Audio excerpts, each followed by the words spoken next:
Right, so today we've got a presentation on what day trading is. This is a strategy that a lot of traders are prone to using, especially at the beginning when they're just trying to experiment with new ways of trading. It really is the easiest to do when you just get started and you try to find these instant quick opportunities that are quite ripe in dopamine hits when you get them right. But I'll be talking and getting into a little bit into the psychology of why this can pretty quickly derail into much more of a gambling strategy than a trading strategy.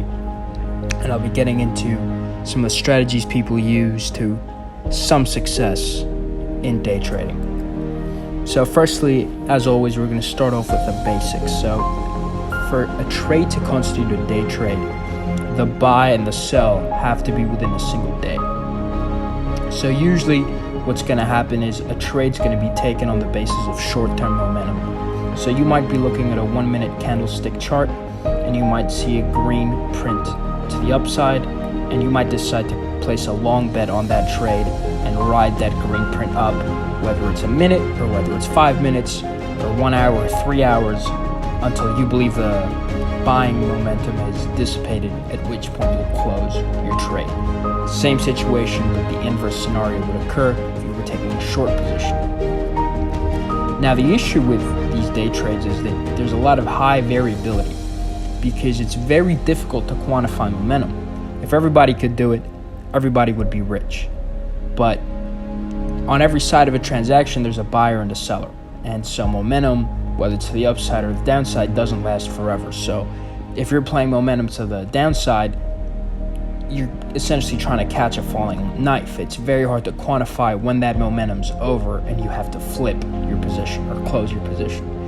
So due to that, especially if you're trading a lot of traders are going to find that there's a lot of randomness to where they're essentially just betting and going off of a gut feeling, which you never want to do. You never want to trade based off of emotions.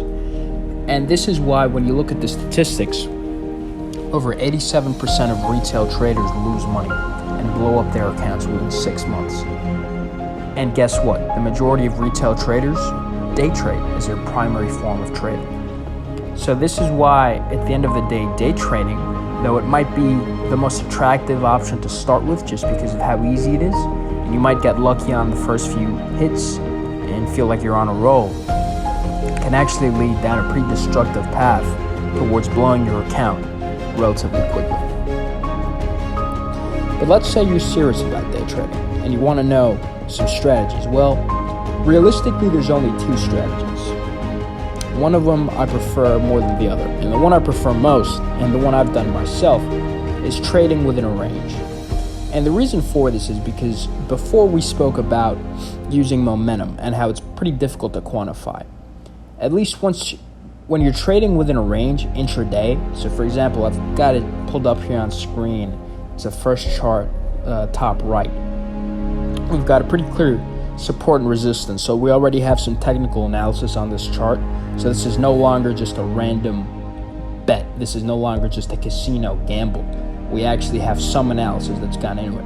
It's just that instead of playing our swing trade within a range, as we would over many weeks, see my video on swing trading for that, we're just playing it intraday, so it's going to play out quicker. That's really the only thing that changes, but the technical analysis is the same. So as always, as with any range-bound setup, you'd wait for a break above that support line and you'd ride it up, and then you'd sell as it's nearing the resistance. You'd wait for the break, wait for confirmation of a bounce, buy back in, etc. You guys know how it goes for trading a range bound between 2 support and resistance lines. One of the easiest patterns to trade, but at least you've got a pattern. On the flip side, when you're scalping, which is similar to the momentum trade I used below, what you're trying to do with scalping is much more quick, and it's your margins and your spreads are much lower because you're trying to just buy and sell as quick as you can, just trying to sell a little bit higher than your buys. So you're going to have a lot of trades, which first of all is a pretty big tax headache. But if we ignore the tax headaches and the fees you're getting for trading a lot and the spreads you're eating from simply using an order book, whether you're using Binance or Coinbase, you're going to be eating a spread every time. It's just the deck is stacked against you. And as always, if you don't have a clear range, if you don't have clear technical analysis, any clear patterns that you're using, you are really just gambling at the end of the day. So this is really the main issues with day trading, the main pitfalls, and one viable strategy that you can use. Cheers.